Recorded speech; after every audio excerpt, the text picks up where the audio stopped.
everybody? Welcome back to the comments section. Week 16 of the NFL is about to kick off. Bobby Fever here with my co-host, Poker Guy 98. How you doing out there on the East Coast, Poker Guy? Good. We're getting ready to feel some cold weather in the next coming days. So I got my sweater on. I got my furnace rocking and rolling. I am ready for this little cold front. But let's get right into it, man. Let's talk some Josh Gordon.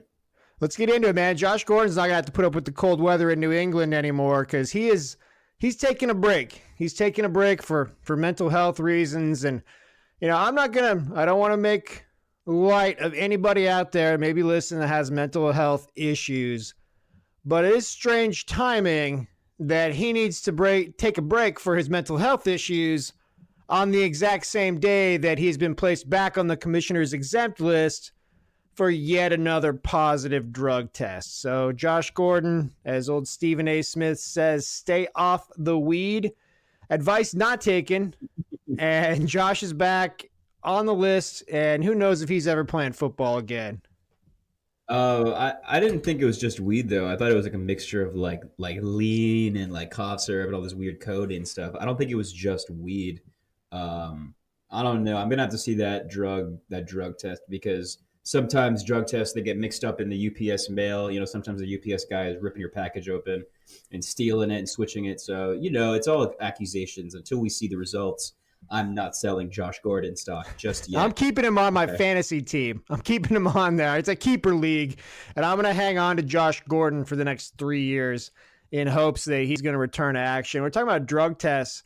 So I was in the Marine Corps. We used to have to take fucking drug tests all the time. So I was stationed out in 29 Palms, California, which, I guess everywhere, it seems like everywhere is the meth capital of the world these days, like West Virginia, Kentucky. Wherever you get a bunch of white people, a bunch of Taco Bells, and a bunch of Circle K's with Polar Pops, you're going to have a high propensity of drug users, particularly methamphetamine. That is a drug of choice for my people.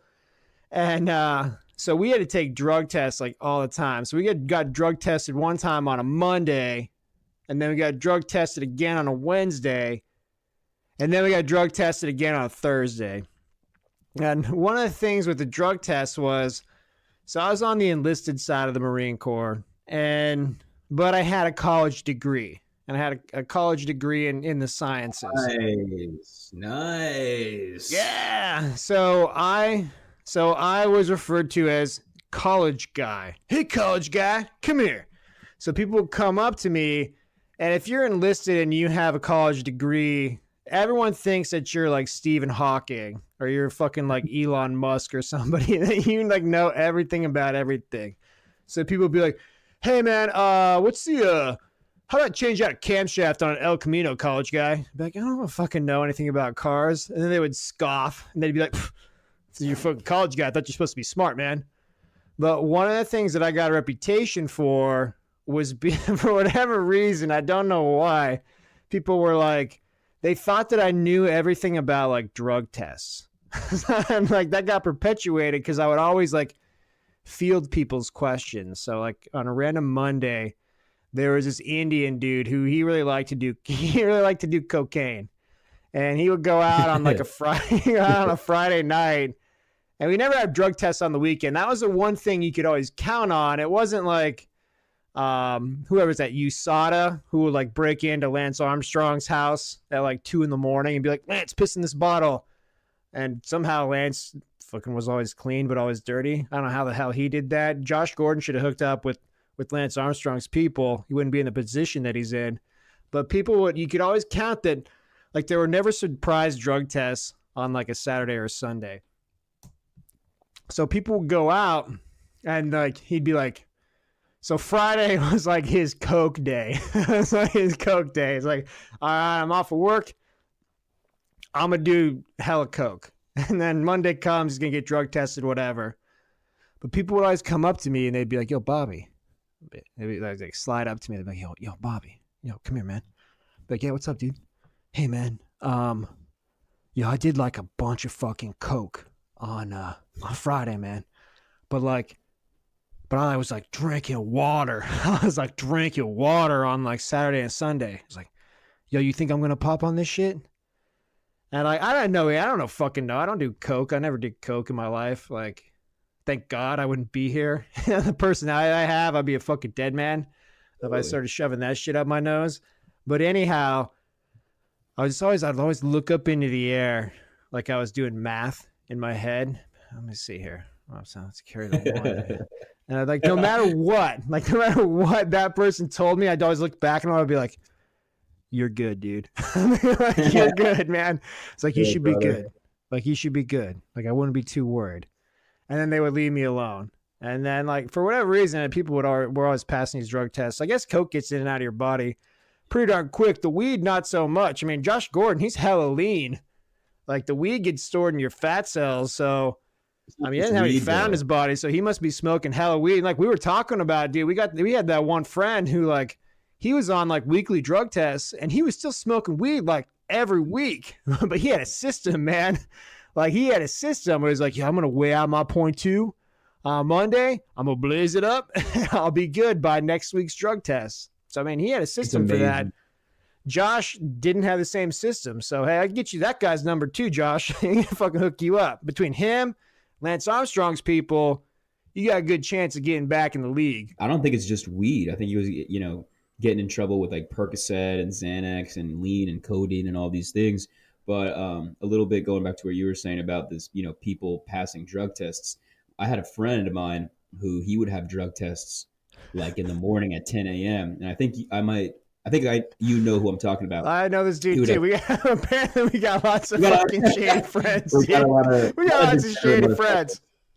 Yeah. Well, that's why we're friends. That's why you and me get along. But anyways, going back to this guy, he would have drug tests like at noon or at 10 a.m. And he would smoke in the morning and then come up to me disgruntled like, oh, bro, like, I'm really worried. And we'd be like, why? Why are you worried? Why are you worried? Like, why? And he's like, well, I just smoked this morning. Smoked pot. We're like, well, why would you do that? You have a drug test in like a matter of hours. And he's like, do you think I'm good? You think I'm good? We do that Bobby Fever math. We do carry the 1, multiply by 3. No, you're not good, dude. And then I'd always see him on the back end, like if his exam was at 12, I'd see him at like 3 or 4, and he'd be like, oh, hey, what's up, buddy? What's wrong? Oh, I passed my drug test. It's such bullshit, man. It's not fair. It's not fair. And then, we kind of take a couple steps back and be like, bro, Oh, you said he passed it, but he failed it. And that's what he did. He failed it. He failed it. Yeah, I fail that shit every time. So if you're listening out there and you have drug tests, dude, just don't smoke. If Josh Gordon, if you're listening out there, just like wait to the postseason or wait till after the postseason. Like you were saying, just fucking play one playoff game. Just one. Don't you want to do one playoff game, dude? But I don't know. I guess I've never been in a situation like that, but who knows? Josh Gordon, I wish you the best, brother. Wish you the best. Yeah, I mean, I hope he gets back in the league at some point. That ship may have sailed, but I mean, that's the thing. Is like, I don't think him. If he is just smoking weed, I mean, come on, man. It's legal in like 11 states at this point. So, but if your job says you can't smoke weed, then if you want to do your job, like you probably shouldn't smoke weed, right? I mean, that's kind of what it boils down to. I'm sitting here eating some Albany's world's best fat-free, gluten-free, low-sodium, 12-flavor mini gummy worms. And these fucking things, dude, they're gummy bears, and they are addictive. I don't know what's in them, but goddamn, they're delicious. They're addictive, man. We'll talk a little bit more about gummy bears later. I want to move on to Rick Pitino right now, though. Rick Pitino, he's got a new job. It's overseas. He's got a new job in Greece. He's going to be coaching Giannis, whatever that fucking guy we say, Antetokounmpo, Kuompo, whatever. He's going to be coaching his older brother. I thought that was pretty good on my part there. But anyhow, he's going over to Greece on a redemption tour. So Rick Pitino, disgraced, kicked out of Louisville. And it's sad. I mean, the Louisville triangle of integrity has been dissolved at this point in time with the great Rick Pitino, your man, my man, everybody's man, Bobby Petrino, and then the mastermind of it all, Tom Jurich, whatever his name is, the former athletic director. So he's headed back overseas on a redemption tour with the goal of getting an NBA head coaching job. I just I hate seeing bad things happen to good people like that. You know what I mean? What Good did people Rick like that. do? What did Rick do to ever deserve something bad to happen to him? He was just trying to help that woman. You know what I mean? He was just trying to help. He's just trying to help her, man. That's it. Prove me wrong. Prove me wrong.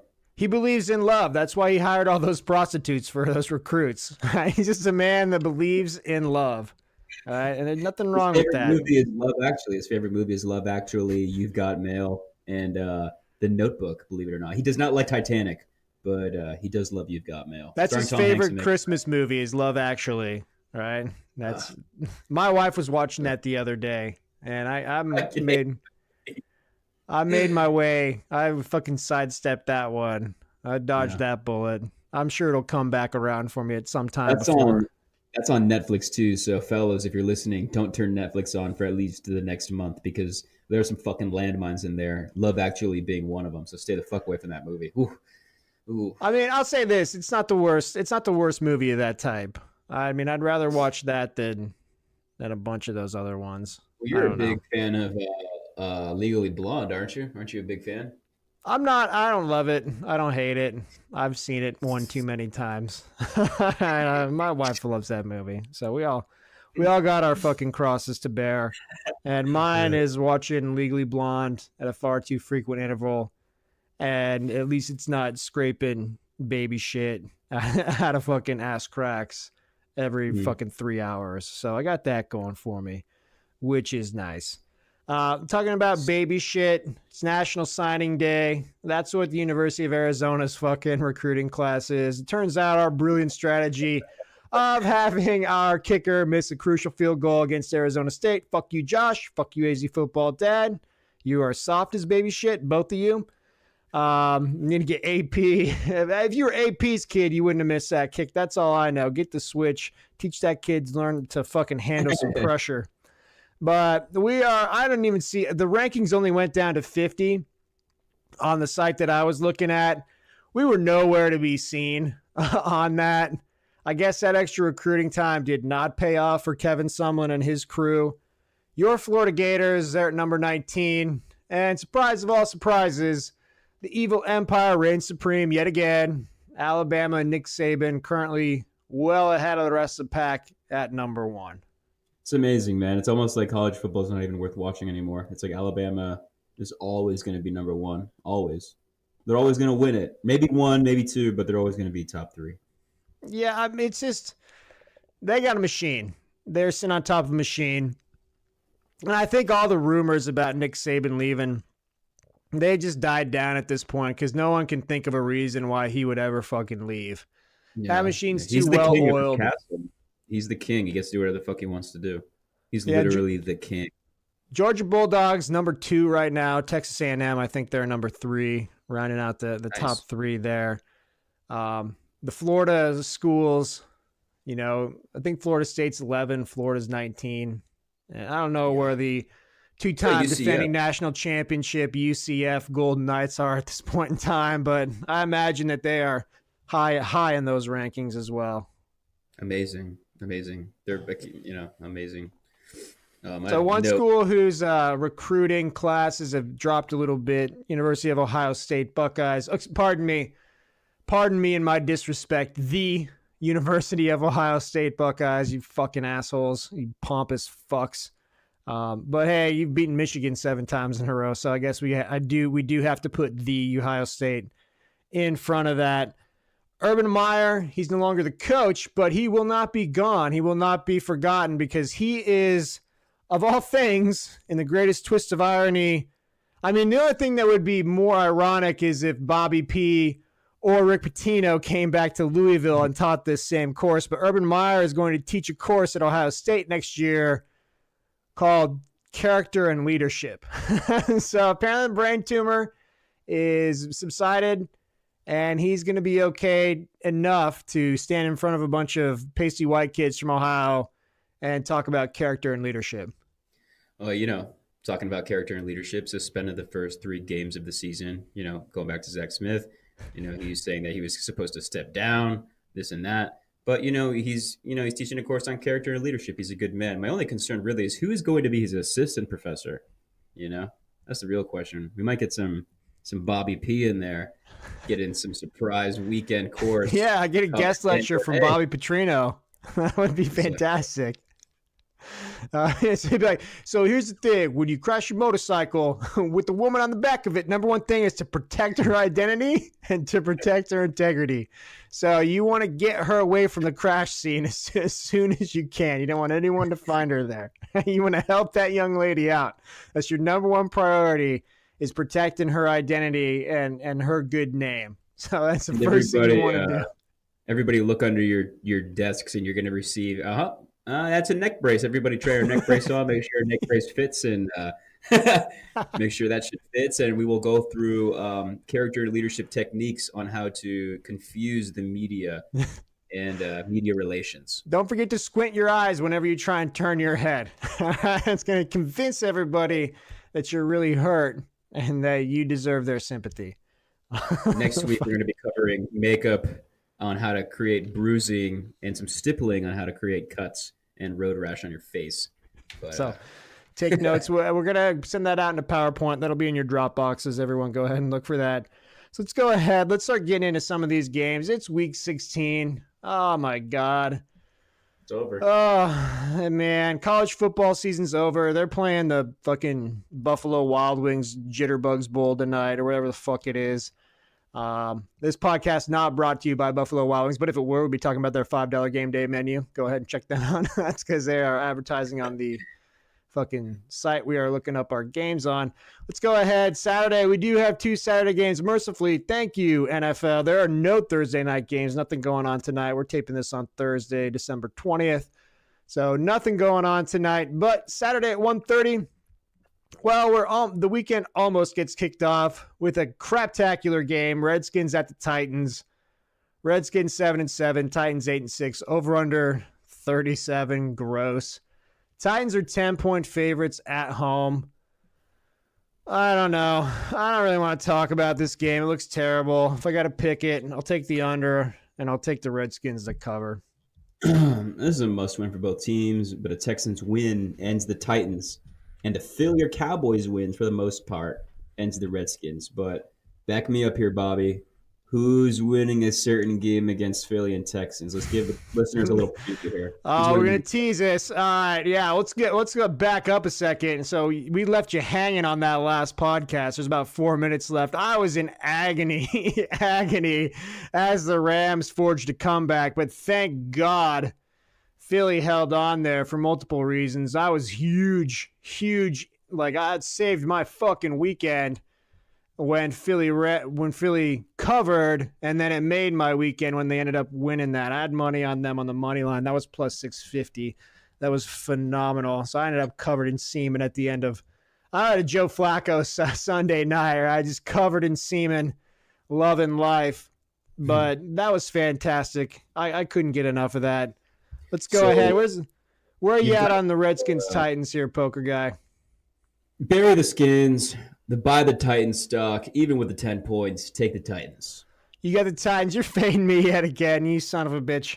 So we're going to flip the coin. We flip a coin. We're going to tally everything up at the end of the year. I think the coin is actually in the lead at this point in time. So if you're listening to any of us, you want to do one of two things. You want to fade Bobby, or you want to go with the coin, and not surprisingly, the coin is with the Redskins. He's a big Daniel Snyder fan, one of his 3 favorite NFL owners, Daniel Snyder, Jerry Jones.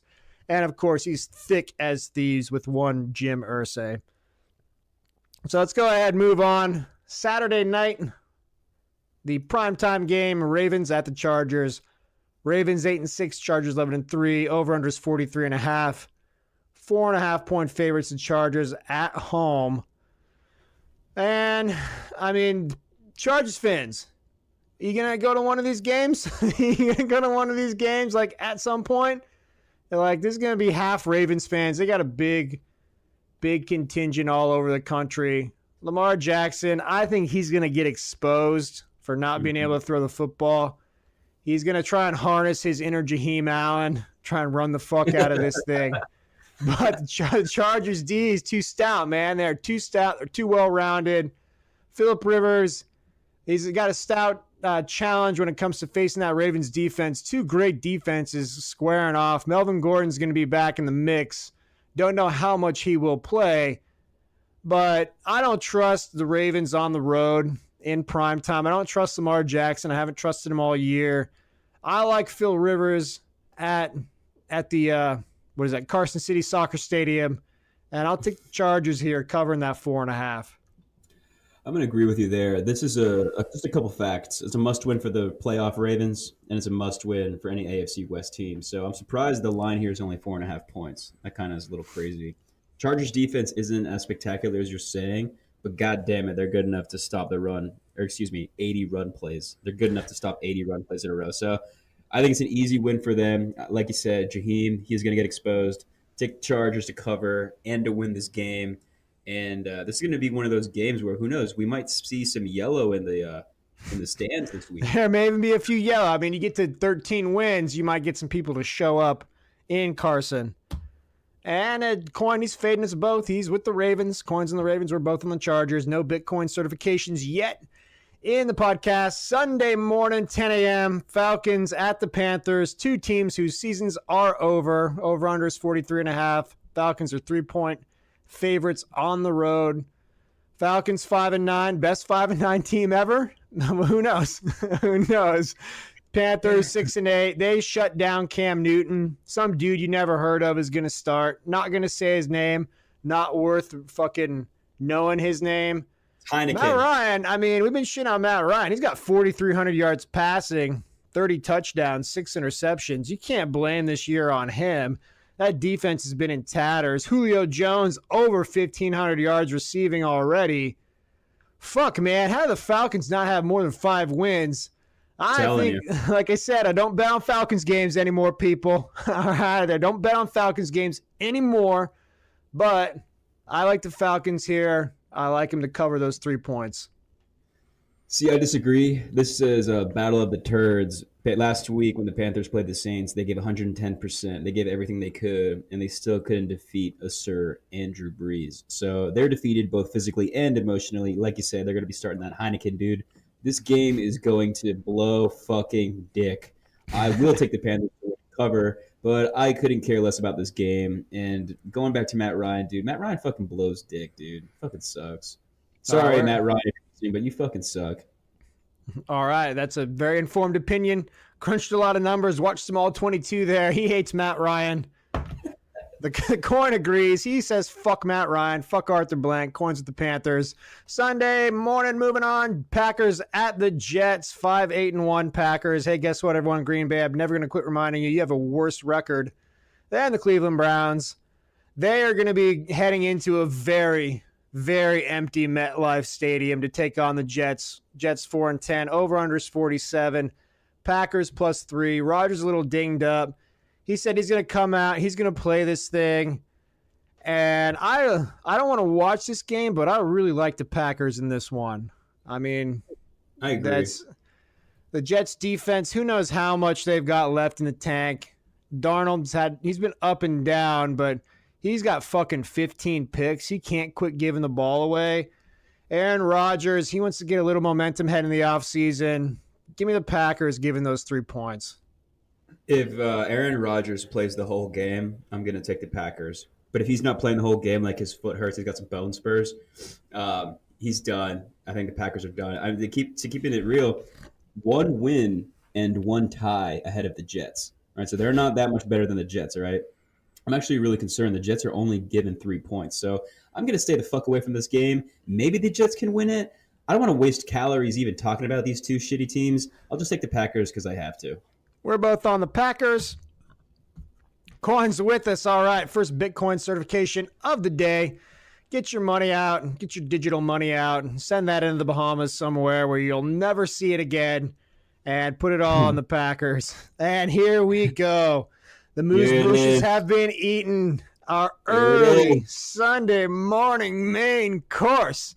Texans at the Eagles. 10-4 Texans at the 7-7 Eagles. 2-1 with Nick Foles behind center. Over-unders 46. Eagles are 2-point favorites at home against the 10-4 Texans. Vegas finally giving Nicky some fucking respect after they took the Rams to the woodshed in L.A. Oh man, Doug Peterson, why didn't you get Nick in there earlier? You wouldn't be in this predicament. But we know, we can feel it. Give me the Eagles all night long. Damn it, I'm fucking pumped up. Eagles, Eagles, fly, baby. I'm not going to disagree with you. There's some foods that you need to eat fresh and get the best taste out of them: fish, salads, onions. And there's some food that you need to leave in that fridge for about 15 weeks before you take it out. Nick Foles is that leftover Papa John's people, or He's Papa like a John. good soup, man. You got to let that thing fucking simmer. You let those For 15 flavors get in weeks. there, aromas, take it out, heat it up, and then just enjoy that shit. Oh, Jesus Christ, calm down. He just gets the job done, all right? But if you want a stoic, immobile quarterback lasering his targets, that's what you get. And that's really what you're going to need to win games here late in the season. I don't like it. I want to do the exact opposite of what you like, but I can't ignore it. I can't ignore it, but I will ignore the defense, the Philly defense. I'm not going to talk about that shit. Forget about them. Forget that they've lost like 9 cornerbacks, and they've got 3 dudes that were working at Fred Meyer like 8 weeks ago playing in their backfield. We're not worried about that. We don't care because we got Foles to Alshon Jeffrey. Turns out that you can throw the ball to somebody other than Zach Ertz. Just a little bit of fucking armchair quarterbacking for you there, Wentz. There are other people that play on your team. So, and we're only really talking about one side of the field here. Also, fuck Bill O'Brien. I'm taking the Eagles to win and to cover. Yeah, I mean, your propensity for trying to fade me and how much you want Nick Foles to shit out is overwhelmed by your illogical hatred for fucking Billy O'Brien and the fact that you want to see that man just fired for whatever reason. I'm on the Eagles. You're on the Eagles. He fucking sucks. But yes, I'm on the Eagles. And I don't want Nick to fizzle out. It just cracks me up how the stars somehow align with Nick Foles. That shit cracks me fucking up. So fuck Bill O'Brien. I'll take the Eagles to win and to cover.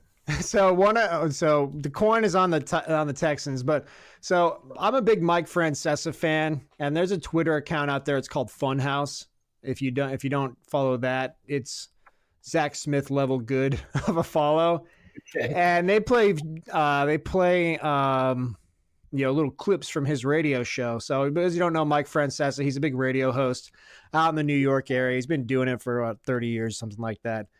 But he's a fucking huge Eli Manning apologist. So he's a huge Eli Manning apologist. And one of the callers that they had, so one of Francesa's arguments for Eli is that he is a 2-time Super Bowl MVP. So the Eagles are getting hot, and somebody called up and they're like, "Hey Mike, if Nick Foles wins another Super Bowl MVP, does that mean he goes in the Hall of Fame as well? Thanks, I'll hang up and listen." and then Francesa goes off about no, he doesn't have any good points to make. But that's a legitimate question to ask. If you got 2 Super Bowl MVPs, which I'm not saying the Eagles get incredibly hot this year and that happens again. I'm not saying it doesn't, obviously. I'm not saying that it doesn't. I would never say that. But if it does, I don't know. Maybe it's time to have that discussion. But what I want to see, old Nick Foles would look pretty damn good with a tan down there in, South Georgia, i.e. North Florida, playing for the Jacksonville Jaguars. I'm just saying, man, nothing about that doesn't make sense. I could see him getting a big contract and getting signed to like a Joe Flacco-esque like Super Bowl MVP contract, at which point he just kind of withers away and he just takes a back seat to whatever, the new quarterback. And, that wouldn't surprise me. But Nick Foles, he's like a postseason quarterback. You know what I mean? He's stoic. He's immobile. He's a good fucking thrower. But goddamn is he slow. He is fucking slow. Watching him move is like watching a goddamn tree move. He ain't no Jaheim Allen, man. He ain't no fucking Jaheim Allen, that's for sure. He's no Trubisky. He's no Jaheim Allen, that's for sure. But you don't need that in the postseason. I mean, there's exceptions to the rule. A one Russell Wilson. Tom Brady's not exactly winning any 100-meter dashes. So exactly. He's only been to the Super Bowl, like 8 times at this point. So exactly. Not a prerequisite. Dan Marino, people forget about Dan Marino and they shit on him. That guy was a fucking scarecrow back there. Dude was a tin man, could not walk around at all, particularly at the end, man. He needed those isotoner slippers because his knees were like bone on bone, and he could not fucking move. He was like, who's the guy from King of the Hill? The guy like the dad who has no shins. Oh, Cotton? Yeah, he had no shins because the Japanese blew him off. Exactly. He's all like, he just moves with no knees. He's like you said, a scarecrow just moves with these like little stick figure, toothpick feet. You know, that's Dan Marino. But it was a little different with Dan Marino though, because that's when like cornerbacks were like 5'6" and Caucasian. You know what I mean? Like they were it was a little different back in the day. A little bit different back then. Speaking of the Dolphins, Dolphins are hosting the aforementioned Jaguars. Jaguars 4-10, heading to the Dolphins 7-7. Over under 38. Dolphins are 4-point favorites at home. I mean, not much to talk about here. The Jaguars, they're on a mission to keep Doug Marrone's fridge free of any and all lunch meats. Bad guy from Ghost is fighting for his job. He needs a couple wins here at the end of this to keep his employment down there in South Florida. Ryan Tannehill's dog shit, continues to be dog shit. That's another team where Nick Foles is a big improvement there. As we go through these, I'm going to identify every team that Nick Foles is an improvement over their quarterback situation. So we can get destination. So, I mean, I can't get enough of it. I mean, everyone fucking talking about him. I was like sitting there watching NFL Live, stroking it. I hope he goes to the fucking Raiders, dude. He's going to go to the Raiders and play 2 years in Oakland, and then his career will be over at that point. So I'll take the Dolphins here to cover those 4 points. Yeah, I can see a Miami win. Too many stars need to align, though, for them to make the playoffs. They're probably going to cover, and there's going to be some dialogue about a Cody Kessler, about a Blake Bortles, about a Ryan Tannehill, about this Brock Lobster dude. It doesn't matter. This is the game that you have on in the back, well, you know, while you're choking your chicken, saying hi to your monster on your smartphone. It's like a background game. Dolphins win and cover. You got the Dolphins. I got the Dolphins. Coin's got the Dolphins. It's Bitcoin certified. Oh, we're talking about stroking it here. Have you seen this? Have you heard about this? So there's a video going out there. You got to be careful Googling this first off. All right. So I Googled this, and you can fucking... You gotta look at what the fuck these links are, everybody, because so there's you could end up in a very bad spot. Put your incognito on before you go looking for this fucking video. I don't know. I don't know if it's on WorldStar or not, but I found it on some other website. So there's a picture. There's a very short video about 10 seconds of it's this hotel pool. All right, and this hotel pool. It's kind of like one of those SeaWorld dolphin pools where it's got a glass border on it and you can kind of look into the pool, you know, as you're, you know, walking by it. And there's this dude who's standing there and he's got his swim trunks down around his knees. He's got his butt cheeks pressed up against the glass. And he is standing there. You can't see him actually. There's no cock in the video, but it's very apparent from the motion of his arms that he is standing in the pool stroking it.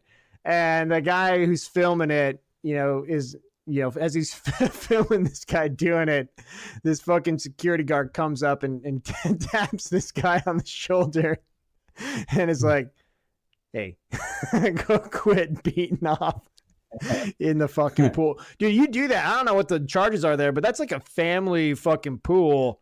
You might be looking at having to go door to door telling people that you are a sex predator at a certain point. You do that in public because no one knows what you're jerking off to. You could be jerking off to kids. I mean, you could. Or, I mean, he's surrounded by dudes. You know, there's like a dude to his right, like a dude in front of him, a dude to the left. You know, he's probably jerking it off to one of those dudes. But to me, he's looking off in the distance, so he could be jerking off to anybody. He'd be jerking off to a man, a woman, a him, a her. It wouldn't really matter. He'd be jerking off to fucking someone who looks like a fox. He's jerking off to anything. Just don't pull your dick out in a public place and start jerking it off. Like, just don't do that. You know what I mean? That's it's basically a swimming pool version of all those internet videos you've seen of people just blasting themselves in libraries. Like that's like the number one place to see people.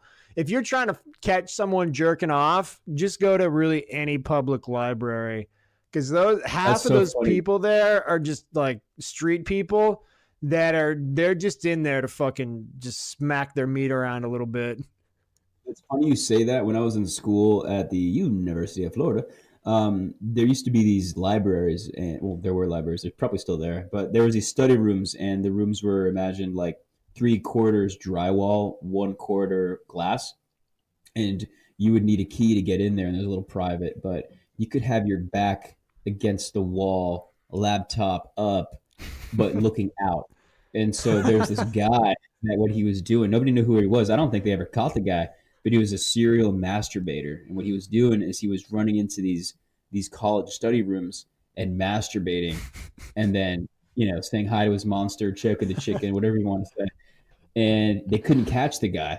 I think he got away. I think they never caught him, but it was this big thing. Like they were looking for him. There was crude descriptions.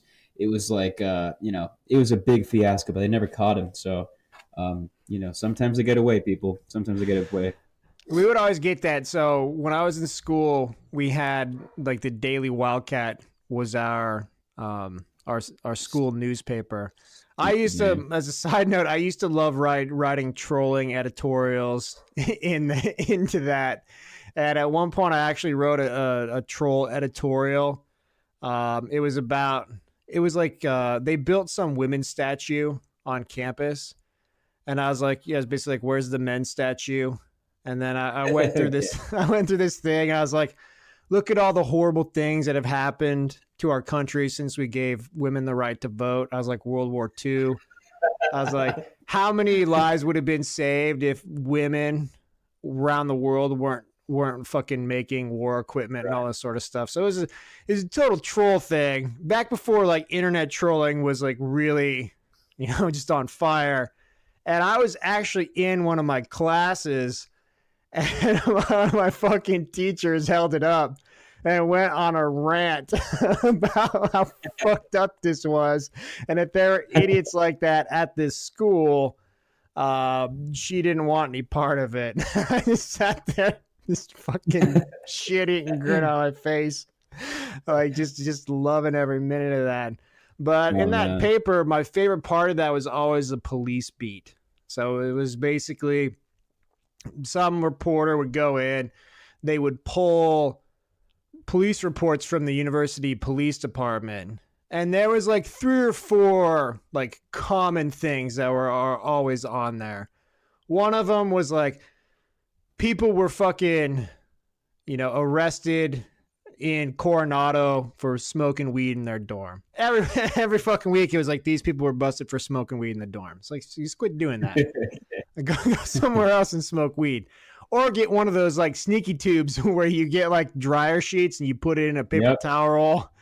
Put some fucking put some towels under the crack of your door. Like learn how to smoke weed in a dorm room, people. There's a way to do it and there's a way to not do it. But it was always that.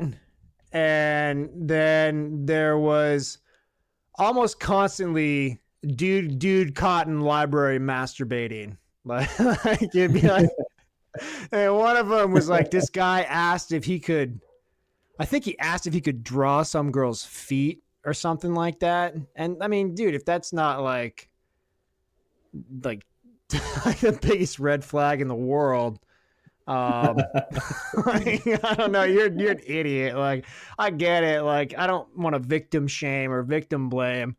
But the girl's like, yeah, he wanted to draw her feet or something. And then she's like, when I looked up, and then when I looked up, he had his penis out and he was fucking jerking off. It's like, where the fuck did you think that was going? Like, where did you think that was going to end up? And then we had this guy who was like, he was like the trench coat masturbator. Like he would just walk around in a trench coat. And then he would like jump out in front of people, just like jerking off. And then he, like, as soon as they screamed and all that, and I don't know if he busted a nut or whatever, but he would fucking just throw the trench If coat he back could, on if he and could fucking run actively away. But bust, I that'd don't be even pretty know where the impressive. fuck we were at here. All right, Bills and Patriots. Let's get back on the rails. G.D. Mallon taking his team into New England. 5-9 Bills at the 9-5 Patriots. Over under 44.5. Minus 13.5 point favorites at home. I don't know if that line's been adjusted at all since Josh Gordon went on his sabbatical for mental health / was told by the NFL that he couldn't play anymore. But Patriots do not look good. They don't look good at all. I don't like the momentum they have. They're going to win this game. We're all pretty confident they're going to win that, but I think we're all pretty confident towards the end of the Dolphins game they could take that home too. That didn't happen. They're on a losing skid, lost to the Steelers last week, but they're going to win this. But I'm going to take the two teams I don't bet on this year, the fucking Bills and the fucking Falcons. So I'm not putting any money on this. But I like the Bills to cover. I would tease them up 1 point, get them one more point to 14.5 like I did with the Eagles last week. But if I'm putting money on it, which I never will, I'd buy a point and get the Bills to 14.5, and I'd put my money on them. Yeah, I agree with you. I think I'm going to pick the Bills to cover with an end of game field goal or some bullshit to keep it within like 11 or 10. Stay the fuck away from the over under. But the reality is, it's Pats in Foxborough. It's Pat's default win. I don't bet against Bill Belichick at home. But yeah, Jaheim Allen and squad will keep it close. Good luck, Jaheim. They're going to play some ball control, grind the clock. They got a good D. Where you at on this one, Coin? Coin's on the Patriots. Giants at the Colts. 5-9 Giants at the 8-6 Colts. Over-under is 46.5. Colts are 9.5 point favorites at home.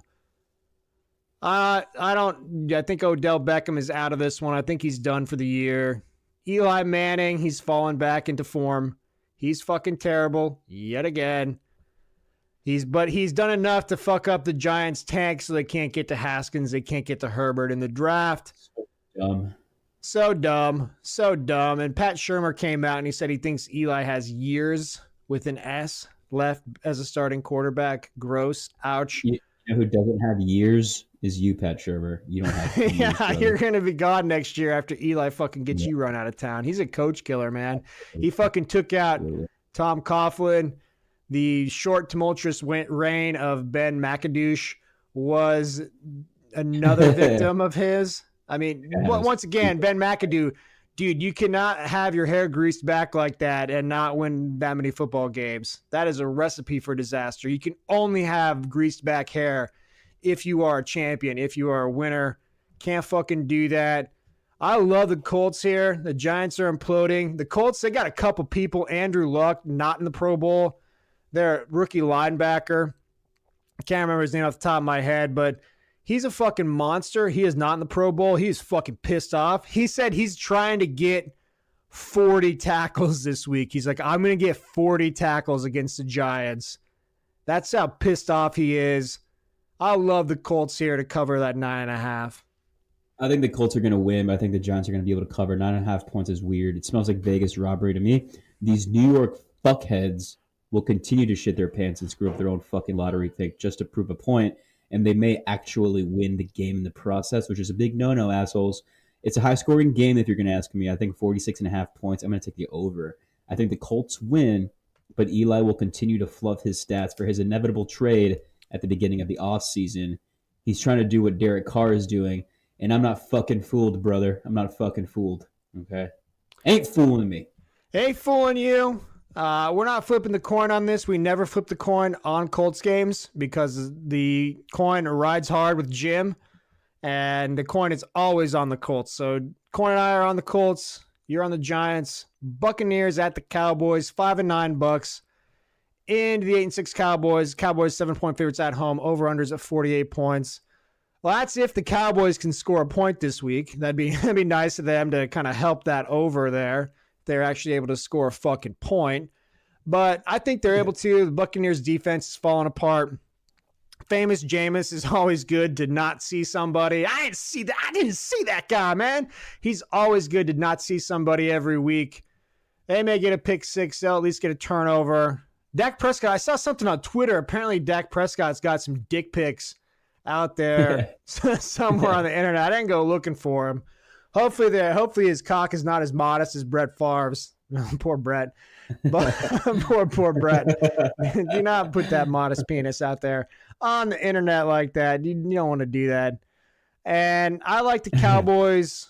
I don't know. I wouldn't touch that over under. I think the Cowboys defense shuts the Bucs down. I think they're pissed off. I think they got something to prove. I do like the Cowboys to cover those 7 points, though. I'm not a homosexual by any means, but when I get off this pod, I am going to Google a picture of Brett Favre's penis. I haven't seen it. You keep talking about it. I need to see it. I want to fucking see it, okay? I gotta see this thing. I'm expecting like a little chode or something. Modest. Just look it up right now. Just look it up right now. Let's get Poker Guys live reaction. Put it in incognito mode first. Make sure you go incognito. You might end up on some of the same websites where you almost end up to see that dude getting caught jerking it in the pool. Okay. Brett Favre's penis. You will not be impressed. There's a reason she did not accept that offer. And instead ratted him out to fucking whoever you rat people out to for sending you unsolicited dick pics. I can't find it. I just see this chick. Jen Sturger. Yeah, Jen Sturger. Sturger. And then I see this like, oh, there it is.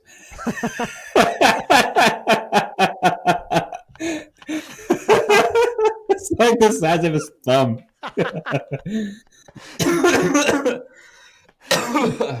Ew, dude, that's a small penis. It's a tough look break, right, man. He's a tough guy, but he's living a tough life there. That's it. That's the thing right there. That's it. That's all you got, brother. Come on, man. You got Minnesota jerseys, Jets jerseys. You got Wrangler relaxed fit jeans, and that's all you got, brother. Damn. We're wearing those copper bands to try and fucking grow his dick out instead of just fucking help his joints. But anyway, so there's a live reaction to Poker Guy seeing Brett Favre's penis for the first time. Yeah, making internet just history. Another thing with the NSA. The NSA is gonna, I'm already being followed by the NSA for all the dumb shit that I look up on the internet. So just another check mark. I'll probably get arrested here the next couple of days over some dumb shit. I can't wait to see what sort of ads pop up on your Amazon account now. You've been fucking running these searches since you've been running. It's like college hunk football players with like naked with a football where their dick is, or it's just like extends products or fucking cock enlargeners. A cock. What is the thing? The pump, the cock vacuum that you put on your dick. Yeah, and fucking cock pump. To where you can make your dick bigger for 2 minutes and then make it not work for forever because you plugged all the fucking blood vessels out of it. Pop every single blood vessel in your dick just for like 5 minutes of use. Just so you can take pictures and fucking send them to people on Tinder. Hey, Brett, if you're listening, next time use the cock pump, at least just for the pictures. Use the cock pump first. Photoshop that thing. Bengals at the Browns. Big story here is that the Browns are, well, let's flip the coin real quick. I'm on the Cowboys. Who are you on that one? Coin's on the Cowboys with me. No, just real quick. Cowboys must win, and I think the Bucs are going to be able to cover with the Dallas win. But what I'm really excited for is Jerry Jones doing absurd shit. Excited to see what kind of box office footage they're going to get of Jerry Jones. I'm really hoping for a drunk Robert Kraft absurd. But, Jerry Jones absurd either way is a nice little treat. But let's move on. Bengals-Browns. Bengals-Browns. And here's the only storyline in this game. Hugh Jackson coming back to Cleveland. And his welcome is going to be very frosty. Very frosty. And I think he continues his tradition of not winning football games in the city of Cleveland. I love the Browns in this one. Over-under is 44. The Browns, if you can fucking believe this, if you can fucking believe it, they are 9.5-point favorites at home against the Bengals. I'm staying the hell away from this game. There's too much emotion in this game to get a feel for how it's going to turn out. Jeff Driscoll's too athletic to be contained. He's gonna be scrambling the fuck around trying to get away from Myles Garrett and the rest of that crew. But Greg Williams is going to do something stupid. We all know that. I mean, that's 100% guaranteed. At a certain point in time, he's going to make a fucking terrible coaching decision to try and let the Bengals in this game. I like the Browns to win it. If I'm going to pick something, if I'm going to bet on anything here, I'm going to bet the over because I got to think that they're going to put some points up on the board in going after Hugh and the Bengals. So I don't know about that 9.5, but if I got to pick I think that 9.5 is weird. I think that's a 9.5 points is weird. I don't like that. I don't like it either. I will take the Browns. If I'm forced to pick this thing, I'll take the Browns. I'll keep my money off it, though. Well, Thanos, somebody's looked at that green Thanos stone thing, and Doctor Who himself has revealed that in this multiverse, Jeff Driscoll can, in fact, win professional football games. Okay? I know, that's crazy. I never thought that would happen. That's madness. He's feeling dangerous. And we're going to learn this weekend who's more dangerous, Baker or Jeff. Us Gator fans, we don't have much to root for these days. It's not Baker. It's Baker. We're going to root for Mr. Athletic, Jeff Driscoll. 9.5-point favorites. Yeah, fucking right. So grab the Bengals to cover in a close one. But with that being said, I wouldn't be surprised if this game ends in a fucking tie. You know what I mean? Like a nice little mistake in overtime and it ends up being a tie. Bengals at Browns, what could surprise you? Nothing could surprise you. Coins on the Bengals. So that's 2v1, no Bitcoin certifications on that game. Vikings. I'm hoping for the coin to land like on the side. You know what I mean? Kind of land like in the middle. It's like that top at the end of Inception where you're like, dude, is that thing going to fall down or not? Apparently, spoiler alert for those of you that haven't seen that 10-year-old movie. So go ahead and fast forward through the next minute of this podcast. I think Bruce Willis, he's been dead the whole fuking time. Yeah, okay? Bruce Willis, he's been dead the whole fucking time, all right? He's dead. And I think that at the end of that movie, it's like Leo is in the real world. I think that's how that goes. Like the top is going to... I thought it because it was still spinning. It meant that he but it was going to fall. Apparently one of the Easter eggs is that any scene with Michael Caine in it is them in the real world. So the fact that Michael Caine is in that last scene is also an indication that everything turned out happily for Leonardo DiCaprio.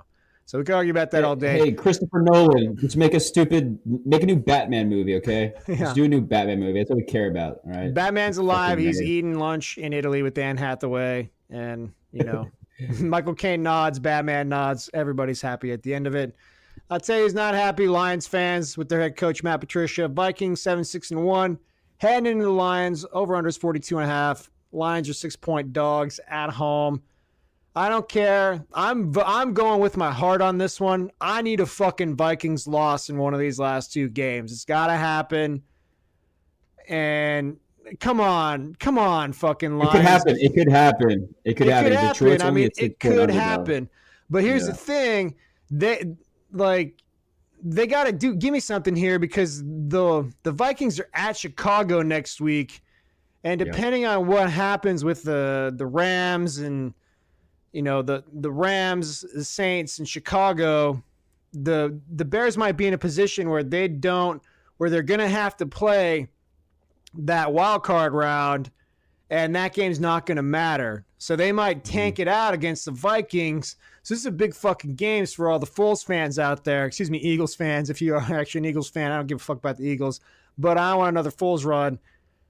I'm all over the Lions here. I'm going to be rooting hard for the Lions. And I'll take them to cover those 6 points as well. Minnesota, at this point, though, they're in. And the Skins and Phillies right on their tail. So these divisional games are always a coin toss. And they did fuck Miami last weekend in the mouth to the tune of many a skull horn, okay? But again, why is Detroit only a 6-point underdog? That's fucking weird.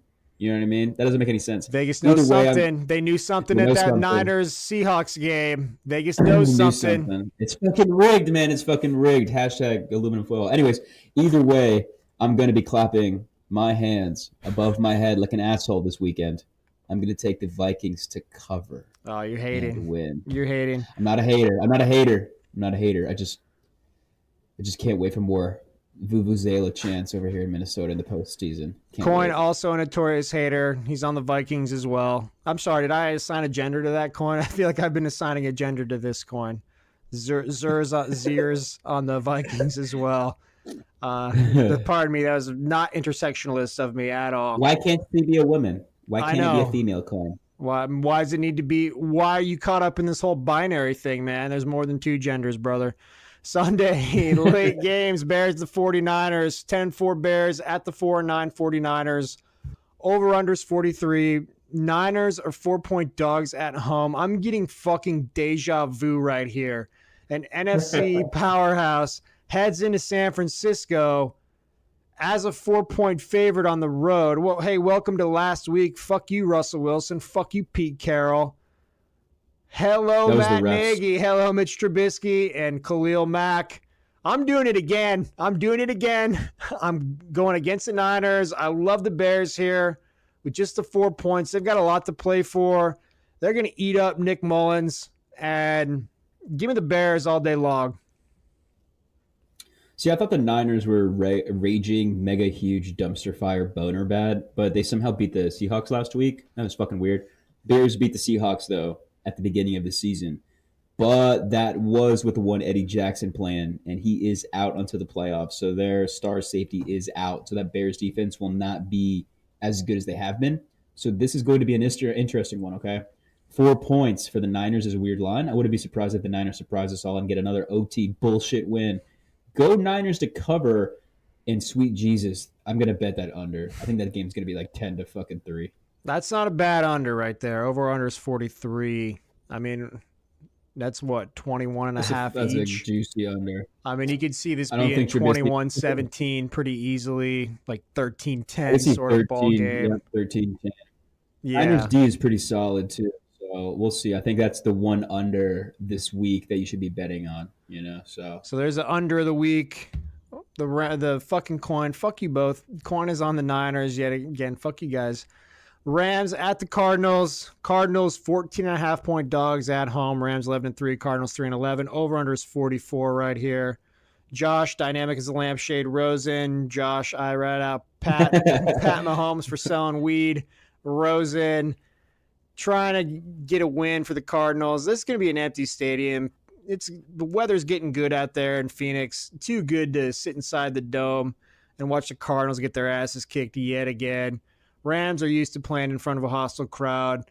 A lot of people shitting on the Rams right now. I mean, rightfully so. But I will say they ran into a buzzsaw last week, a big old fucking thick-cocked buzzsaw, Nick Foles. So I can't hold that against them. Don't like that 14.5. I would say if I was going to put money on the Rams, I would not. I'd keep the fuck away from this game. I would not put money on this. I don't like anything about it. But if I were putting money on it, I'd buy a point for the Rams, get that under 14, and I'd go ahead and bet on them. Yeah, the Falcons just domestic violence to the Cards last week, so I don't think it gets any easier. Okay, so the Cards, they lose. They're no way, shape, or form do they cover. And if they somehow find a way to to cover, sell all that Ram stock and sell it fast. And if the Cards find a way to win, that'll be like that stupid meteor that you heard about at work and then on your way to work and you forgot to see because you were too busy scrolling through Twitter. So I think Rams are going to win. And not only that, Rams are going to cover. Fuck you, Arizona. You guys suck. Fuck you. So, at this point, if we're looking at the records here, we can check out the standings here at the end, but it is kind of Cardinals v. Raiders for, neck and neck for that top pick. And I don't know. I don't fucking care. Both of those teams suck dick. They both suck. I don't know if they played each other yet. It doesn't. We'll look at that a little bit later. But all right, so we're both on the Rams. Coins on the Cardinals. Steelers at the Saints. This is a huge game. Saints game of the week. If they win this thing, I think they lock up home field in the NFC. They're 12-2. They beat the Rams, so they need one more win. They got the Cam Newton-less Carolina Panthers last week of the season. So that's pretty much a win right there. Steelers 8-5-1, Saints 12-2, over/under 53. Saints are 5.5-point favorites at home, and we got Ben Roethlisberger heading into New Orleans. taking on Drew Brees. Both similar sort of touchdown lines. Ben not afraid to throw interceptions. Drew Brees only 5 picks. Ben Roethlisberger 15. James Conner's been named to the Pro Bowl somehow. I don't know how. He's only got 900 yards rushing, but I guess that's more of a fuck you to Le'Veon Bell from the universe than it is an endorsement of how. That's the thing. James Conner in the Pro Bowl, Alvin Kamara not in the Pro Bowl. I'd rather have Kamara all day long over Conner, but those NFC running backs are better because I think Zeke, it was Zeke, Gurley, and who was the third one? I can't remember. Who was in the Pro Bowl ahead of Barkley. Saquon Barkley. What about Kareem Hunt? Oh, yeah, he did not make the Pro Bowl, because he beat up that chick and he got. Oh, that's right. He kicked that chick. He drop kicked that chick. Oh, that's right. Yeah, drop kick Murphy'd her. So he is not he's not in the Pro Bowl. And I'll tell you what, I like the Saints at home. This is gonna be a playoff atmosphere. And I think it's a close game throughout. But I think Drew Brees has got a little bit more in the tank than Ben Roethlisberger. I think they're going to go ahead and get fucking fired up there in New Orleans. LSU's it's recruiting season down there. They want to show how nasty those fans can get. I know the Saints are not directly tied to the Baton Rouge fucking Tigers, but that's the same people at those stadiums getting drunk, getting nasty, getting with it. I like the Saints at home to cover that 5.5. Either way, this is going to be a fucking crazy game. This is going to be the end of, I think, a 3 or 4 game road streak for the Saints. They haven't been at home in a long time. So this is going to be the game of the week in the Dome. And this is going to be not only that, a must-win for Pittsburgh. So it's a must-win for Pittsburgh in a place where it's impossible to win. Okay, it's going to be a sick game. I'm Nostradamusing a stolen game by the stealing Steelers. So the stealing Steelers will steal the AFC North and reclaim it Steeler country. Sorry, I had to do that. Drew Brees, tears, Steelers win. Calling it now. All right. Coin is with you. All right. Fucking A, man. I'm getting faded by everybody right now. Chiefs at the Seahawks. That's the way to do it, man. Listen to the coin. Listen to Poker Guy. Do not listen to me. If you saw my Bovada account, you'd know that's a bad idea. Chiefs at the Seahawks. Over-under is 54.5. Chiefs are 2.5-point favorites on the road. This is a primetime game. Chris Collinsworth, Al Michaels. They'll be hanging out with us on a Sunday night. Chiefs 11-3, Seahawks 8-6. I don't believe. I mean, I was on the Seahawks last week. We were all there, desperately hoping that they would fucking pull their heads out of their asses and get something done in San Francisco. They did not. You lose to Nick Mullins. And then you get Patty Mahomes coming in. He's got 45 touchdown passes already this year. I think he's got the ability to put a few more up. Oh, which, by the way, God, what the hell? You remember Brandon Browner? Or I think it was Brandon Browner. Is he his quarterback? A corner? No, he was part of the original Legion of Boom. So the original Legion of Boom has fallen on hard times. But Browner. Oh yeah, this guy. Yep. He went to jail. Yeah. So he is not a good guy. He is fucking. I think he's going to jail for like a decade at this point. Yeah, I think he absolutely beat the shit out of women. Like he didn't do like a cheerful kick, where the chick didn't have any injuries. Like he literally beat women to their death almost. Yeah, so he's a bad guy. I saw that a week or two ago. For whatever reason, I just thought of that right now. That guy, what a piece of shit he is. I hope he enjoys his next 8 to 10 years in the penitentiary. What a fall from grace. I think that guy won at least 2 Super Bowls. I think he was on the Patriots when they beat the Seahawks that year of the famed Malcolm Butler goal line interception. But anyhow, Legion of Boom is no more. I don't know why right now, but I'm just got a visual of Earl Thomas getting carted off, holding that finger up too. It's been a while. But Earl, hope you're feeling better. That broken leg. Best of luck moving forward. It won't be with Seattle apparently. So Seahawks, they're thin in defensive secondary. Chiefs are thin at running back, and I think that, man, I don't know. It's all about the Chiefs' defense. Can they show some signs of life? Yeah. Can they stop the running game? But I like Patty It Mahomes fucking to put up some sucks. points. And what's the weather going to be like, too? Is it going to be a cold, rainy shit show where we can't get much offense? That changes the complexion of the game. Seahawks, they got a good running game that keeps them in it. But if the weather's somewhat fair, I like the Chiefs.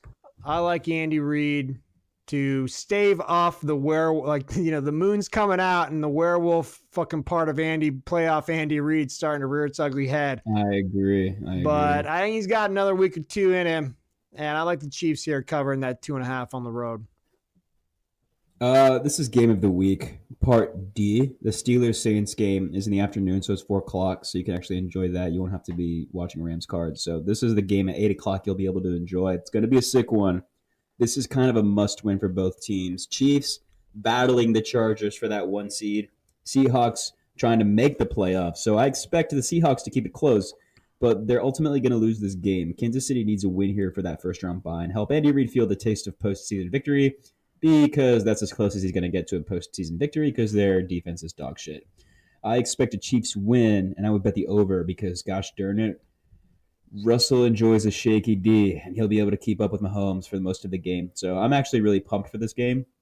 And like you said, a lot of it's going to depend on the weather, but I'm going to take the Chiefs here. You got the Chiefs. I got the Chiefs.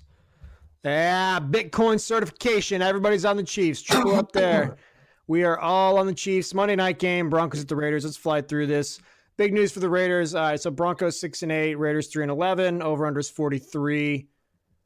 Raiders are only 3-point dogs at home. That's a sneaky line right there. But I guess Vegas thinks Denver's pretty much given up at this point. I mean, There's no reason to assume that they wouldn't. Or that could be the Peterman effect. So it could be the Peterman effect, because the Raiders just signed Nate Peterman to a contract, and they're going to put him on their practice squad. John Gruden is not giving up on Nate Peterman. There's like a report that I guess John Gruden and Nate Peterman, they've been trying to get together since day one. Even at the recent draft combine, that he said he knows how to read things really good. He's an old-fashioned quarterback that knows how to do good things. He's very competitive. He rips it. He's a great passer, blah, blah, blah, all this shit. I don't believe that Nate Peterman sucked balls to get traded to the Raiders, but I wouldn't put it past it either. So if you're a conspiracy theory guy like me, just to confirm, Nate Peterman threw all those interceptions on purpose, okay, because he wanted to get traded to the Raiders. And because John Gruden really, really likes Nate Peterman. So it's kind of a modified, it's like a modified Vontae Davis. So Vontae Davis wanted to not be a Buffalo Bill so bad that he fucking retired at halftime. Yes. And Nate Peterman wanted to not be a Buffalo Bill so bad he decided to throw an interception whenever he could. That's bold. I mean, it's a bold proclamation. It's very bold. It's been in the making for a couple years now, because last year he threw, 7 interceptions in a game. So this has been a work in progress, but you reap what you sow. And now you're going to be on the Raiders. So we'll see if you like or dislike that. But going back to the game, Broncos, Raiders, both are in the toilet bowl. It's over. It's finally over. We don't have to talk about these teams anymore. I'm pulling a big Frodo ring into the fire. It's over. It's finally over. The turd bowl. Fuck both these teams. I'll just take the Raiders just because. You take the Raiders. I'm going to take the Broncos. Something sneaky about that. Why is that line so low? I feel like the Broncos should be 5 or 6 point favorites. But watch, the Raiders are going to win this game. Just watch. Yeah, that's what the coin says too. God damn it. Hey, me and the coin have been fucking killing it today. You guys have been. You just pop out of Jim's limo too, brother. His eyes are looking a little bit bloodshot on your end. So my eyes. That's why I've been sniffing, man. My nose has been bleeding for the last hour and a half, man. I feel all jittery. My hands are shaky. It could be the cocaine, or it could be the what is it? With these fucking gummy bears. That's a elegant segue into. We're gonna finish up here talking some shit in our pants, which we love. I mean, we can't, like I said, we've said before, we can't get through a podcast without a good turd story or two. So you came back from somewhere, your woman came back from somewhere with some gummy bears for you. And that reminded me of these sugar-free Haribo gummy bears. So don't ever, for those of you out there, here's some fucking sage advice. Do not ever eat sugar-free candy. Don't I'm ever eating eat it right sugar-free candy. I I'm eating it right for a now. while, I was doing like a kind of a keto type thing. So I was like, no sugar. And every now and then I'd be like, all right, let me try these like sugar-free Lifesavers or Werther Originals. Like I'm like 95 and keeps them in my pocket, walk around, hand them out to kids. And every time I did, man, holy shit. Like I got the worst gas, the worst gas, the shits. And apparently, we got the triangle of integrity with Bobby P and Rick Pitino. The triangle of shit in your pants at the top of that pyramid are these sugar-free Haribo gummy bears. And there is really that good internet survey. video out there. If you haven't seen it, go on YouTube. 8 million people have seen it. Yeah, This it's dude, just this is back when the internet was the internet and it was a good place to hang out. But this guy sits there and he eats, why would you do this? But he eats 5 pounds of these things. And it turns out exactly how you think it would. These are his words. Eating an entire 5-pound bag of Haribo sugar-free gummy bears is like eating 5 pounds of laxatives. The end result will put a man on the toilet bowl for a minimum of 8 hours. Please watch this video with extreme caution. Thank you. It's about like a 13-minute long video, and if you just fast forward to the end of 13 minutes, he runs to the toilet, and I'm gonna listen to it real quick. It's one of those Harry from Dumb and Dumber type explosions. He said something about Mount St. Helens. He's like, it feels like Mount St. Helens just erupted in there. That's what it looks like. I mean, there's some pressure fucking built up. Man. It's liquid, it's gas. He's got like. When you go into somebody's bathroom and you see like the porcelain, and you're like, how the fuck did your poo reach that high up on that porcelain? That's probably what the inside of this toilet looks like, just completely shredded to bits. Like somebody just got shot in the face. It reminds me of one of my chemistry classes in high school, and I'm making this up right now, so I'm gonna trademark fucking Bobby Fever, copyright this thing. But he takes what I like to call, what I'm gonna call from henceforth, a triple point shit. So there are these things called phase diagrams under certain temperatures and certain pressures. Different so think about water, right? So you got water vapor that comes off as you're boiling water. That's the steam that comes off there. You got liquid water, and you've got chemistry, and you've got fucking solid water and ice. So triple point is where like all 3 phases exist at the same time. And that guy takes a triple point shit because it's a gaseous explosion with a fucking tremendous amount of liquid and a few solid chunks. And it is a violent experience. We've all been there.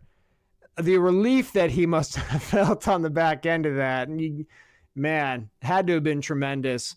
But stay the fuck away from Haribo gummy bears and any other sugar-free fucking candy, and take it easy. I'm eating them right now. Your dentist may recommend it, but you probably want to fucking take it easy on the sugar-free gum too, because I think it's basically the same shit in there. The same shit, yeah. If your dog can't eat it, like if you look at the dog, like for real, man, xylitol is that'll kill your dog, man. Dogs. Like that'll kill your dog. Kill your dog.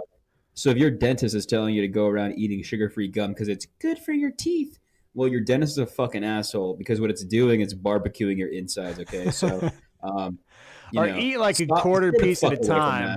Like don't sit there and chew like 9 pieces of that. If your dog can't eat it, stay the fuck away from it. And like if you want your dog to take the most cataclysmic shit ever, then go ahead, give him Haribo gummy bears. don't give your fucking. Go ahead. Oh god. But don't fucking do it. Don't do that. Do it. Keep your dog safe out there, people. And then last thing to talk about on the turd front. So we went over. So we had a 600-pound. So we had a 600. This is a TLC show called My 600-Pound Life. So we're gonna hit another My 600-Pound Life segment. This is on YouTube. So this woman's name is Nicole. So the title of the video is Nicole and Charlie shower on the porch 600 pound. And this young lady, it's a 2 minute and 57 second video.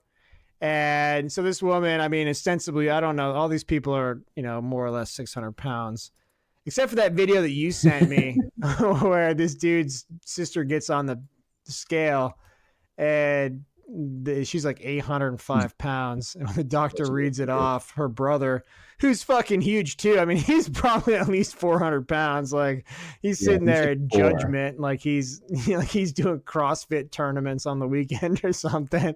He's just like, damn. Well, he had a good reaction though. He goes, damn. Damn. He's like, damn.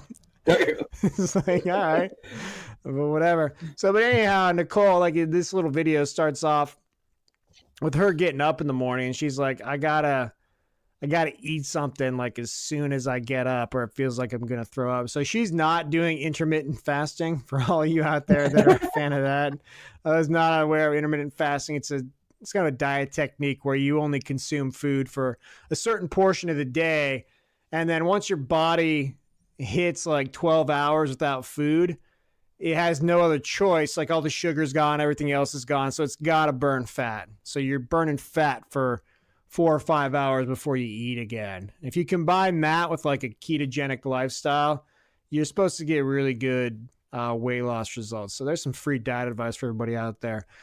What you don't want to do is what Nicole does. What you don't want to do is what Nicole does. Because she says when she wakes up in the morning, she's got to eat something right away, or she's going to feel sick, like she's going to vomit. It's like, okay. So first thing she does when she wakes up, she's like, Charlie, give me my chips. Give me my chips. So Charlie, and every one of these people, and we get to a certain point, like we said, go back to the NFC North podcast, listen to the fucking travails of Ricky. And like we were talking about there, is this at a certain point, has this become like a murder investigation? Because you're definitely directly contributing to the death of this individual. Like if Nicole's chips are up on the top shelf and she can't reach them and you give them to them, like you starting to assume some liability at that point in time. Like people are starting to get criminally charged, and rightfully so. Like these fucking cunts that are like convincing depressed young teenage boys to like kill themselves. There's that one fucking cunt out in Pittsburgh who like, did you see that? Where like the guy was like depressed and he's like, I'm gonna like kill myself in the garage with the car, and he's like, I'm going to get out. She's like, no, get back in. You need to kill yourself. And then thankfully she was found guilty of some sort of manslaughter or whatever. So she's going to spend. Oh, yeah. There's like a girlfriend. There was another one of those where a lady can convince somebody to do that. Same sort of little bitch. Fuck you. Like, fuck you guys. But like at a certain point in time, like, is Charlie, like, is he starting to be on the cusp of having some legal problems here? Because he's the guy reaching up there and handing her those chips every morning. But this thing, it's like, all right, you know, I'm not staring at a six pack in the mirror, but it's good to watch these things sometimes because they can get you back on track. Like I got an ice cream sandwich in my freezer right now that I am like on the fence of like, fuck, I don't know if I can eat that thing. Or it's like, you know, diet starts Monday sort of deal going on.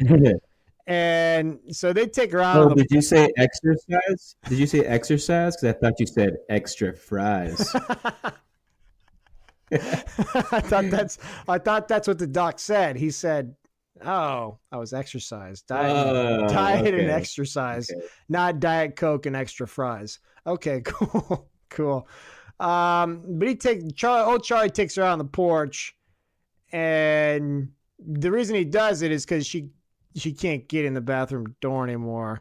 So they got to take her out on the porch. They throw a tarp up every morning, and he hooks up a hose to the hot water connection of the washer dryer, and then goes ahead and, you know, she sits down in like a wheelchair, and then he hoses her off.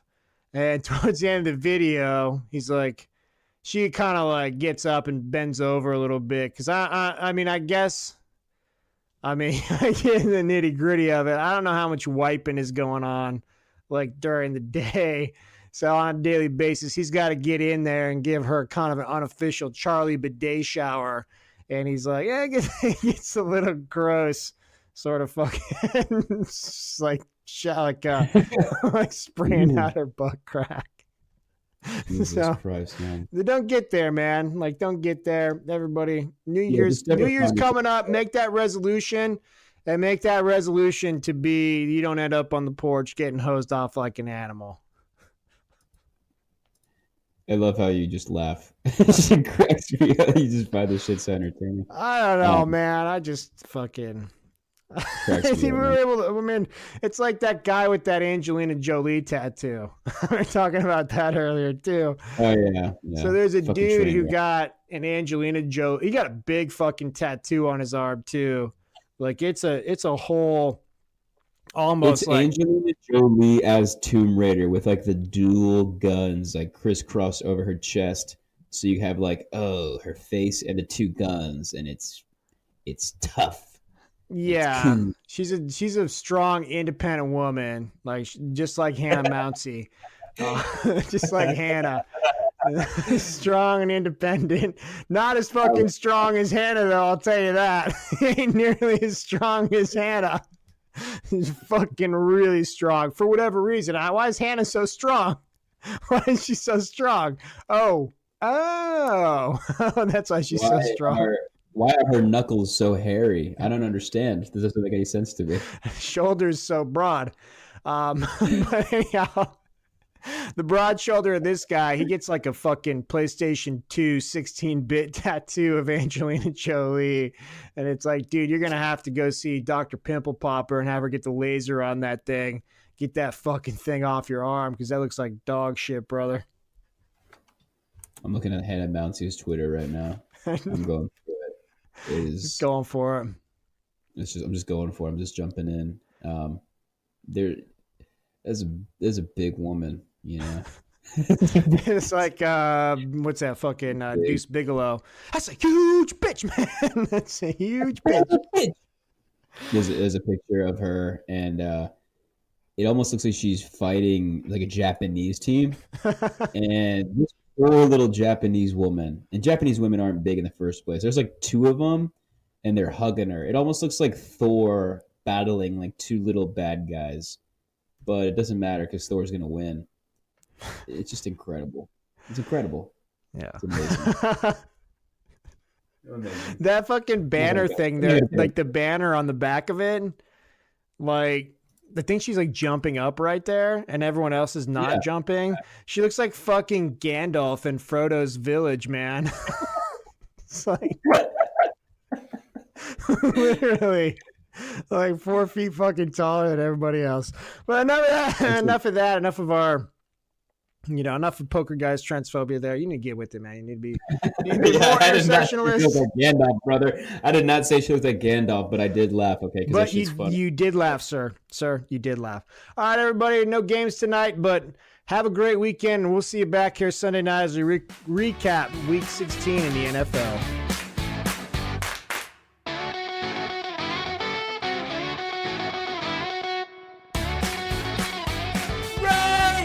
Rice! Oh, Pitino, Sue!